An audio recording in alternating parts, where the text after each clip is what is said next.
Hi everyone, welcome to this video. In this video, we are going to code tuple in Python. Now you know already the difference between a list and a tuple, so I'm not going to get into the details here. And also they are written in this notebook and you can revise anytime you want. So the first thing is how you can define a tuple in Python. This is very similar to how you define a list.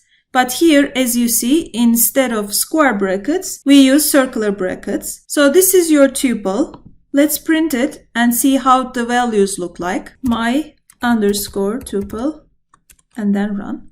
So these are the values in tuple. Now, if you want to access any element at any index, it's very similar to the list because again, tuple is an ordered data structure. So at index 2, let's run this. You have the value of C. Let's see, 0 is A, 1 B, and 2 is C. So you get C. Similarly, if you want to find the index of an element, you can use the same index function that we have seen in the list. So mytuple.index, and if you run this, E is at index 5. Let's see, 0, 1, 2, 3, 4, 5. In tuple, you can also count an element. So you want to see how many times D is in this tuple. So we can run this and it says 3. Let's go check. We have 1, 2, and 3 Ds. Another useful thing is you can loop over the elements of the tuple. Just like you used to do with lists, you can do the same thing with tuple.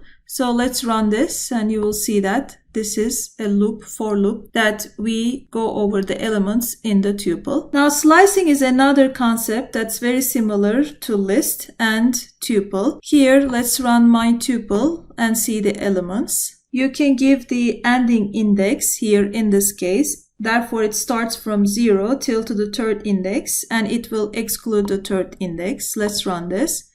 And you see 0, 1, and 2. Third index, which is D, is excluded. You can give a range instead of 0. You can also count the elements while making this slice. Here, if you run this, you'll see tuple 3 to 5 is D and D. 0, 1, 2, 3, and 4. 5 is excluded. And you can count the number of Ds in the slides. If we run this, we will find out 2 Ds are in this tuple. And suppose you want to count E instead of D.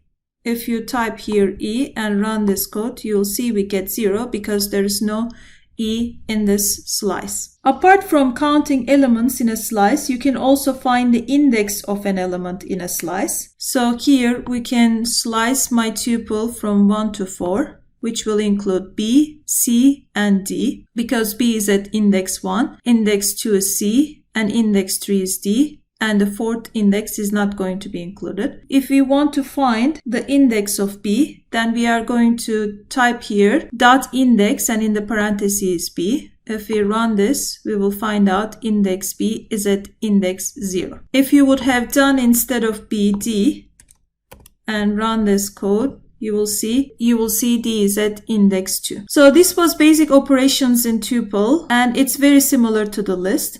The major advantage of tuple is it's quite fast as compared to list because you cannot make changes to tuple. This was here my tuple and these are the elements of my tuple. And let's say I want to add the value D at index number 2. So we type my tuple in the square bracket 2. Is equal to D, and if you run this code, you will see that you will get an error. So essentially, once you create a tuple, you cannot make changes to it, and because of that, it's slightly faster to use tuple in programming than a list, because the underlying mechanism is implemented in such a way that the Python program takes less time when you are trying to use tuple, say, for example, for iterating over tuple or for finding elements and so on. So let's go to the next video. In the next video, we are going to learn a new data structure. Thank you.